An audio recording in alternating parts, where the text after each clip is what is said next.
The PFF has not chosen its candidate, and I cannot be offering myself as a PFF candidate even before they meet to decide who their candidates are.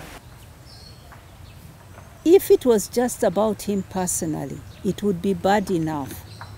But the fact that it's political, and he's not the only one, that many other political activists are also languishing in jail there, makes it a matter for everyone. It's a political question. It's about contestation. It's about whether or not Ugandans are allowed to have different points of view, to choose their leaders, to field whoever they want. That is the issue.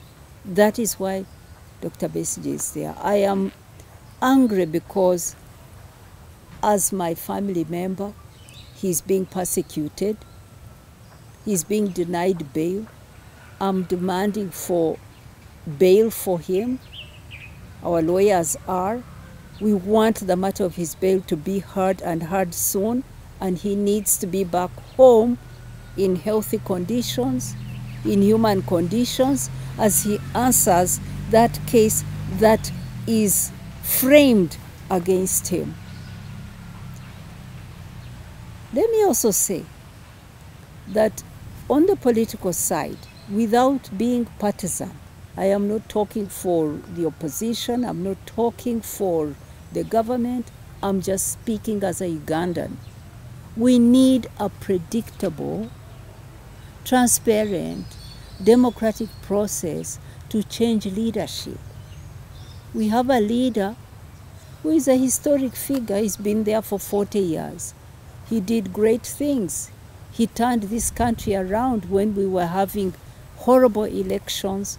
Our economy was sinking. He challenged that. We followed him, and we turned the country around. We did. Some people want to say, to rewrite the history. They are wrong. We did. We restored many things. We had a process that brought us a new constitution, a consultative process. We empowered people through LCs, we are calling them RCs. We brought women, youth, people with disabilities into political process to participate, to have a voice. The economy was turned around. We arrived here when there was no sugar in the shops, nothing. Brought back Indians, restored manufacturing, and many good things happened. But today, we are back in a political stalemate.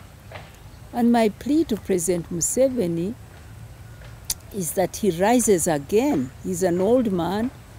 He can protect his legacy, the good things he did, by securing a transitional process, leading a transitional process that brings us to new leadership peacefully. The Besigye I know is open to dialogue. Why? Because he's a Democrat. And he has put himself out, dedicated himself to this struggle to give Ugandans a fair chance to choose their leaders, and he has been fighting on a democratic agenda of fighting poverty, achieving equality. So if there's dialogue, why wouldn't he come to the table? Of course he would come to the table. But as I said, the dialogue needs to be intentional and needs to be credible, and that's the kind of dialogue we are asking for.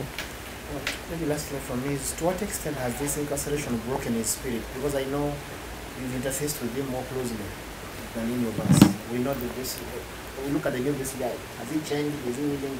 I've met him twice this week. I went to see him on Monday. I saw him on Wednesday, and indeed I've been here just to see him for a few days.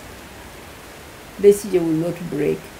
His spirit will not break. He's a person who is, by his nature, a very determined person and very purposeful. He thinks, he decides what he wants to do, and he goes for it, and he's always ready to pay the price for what he believes is just and right. So he's not broken. In fact, people who visit him say that he motivates them, that's what I found. I found him, he's worried about his situation. He's not enjoying it, definitely not. He's worried about his condition, but definitely still resolute and asserting his innocence and ready to defend himself. Dr. Kizza Besigye continues to suffer in Luzira prison. I want you to know that he is not in the conditions of even other prisoners there. We are at a moment where we need to break out of this cycle of bad politics, slower growth, rising unemployment, rising corruption, impunity because all these people are part of a patronage system and cannot be touched. So we have impunity for corruption. So we need to break out of that. And it is leadership that will help us. It is President Museveni who can help us to change that. And I appeal to him. Free Dr. Besigye, free your political opponents, talk to them, dialogue with them, reform the laws, ensure a process of changing leaders that will secure your legacy. That is what I want to say.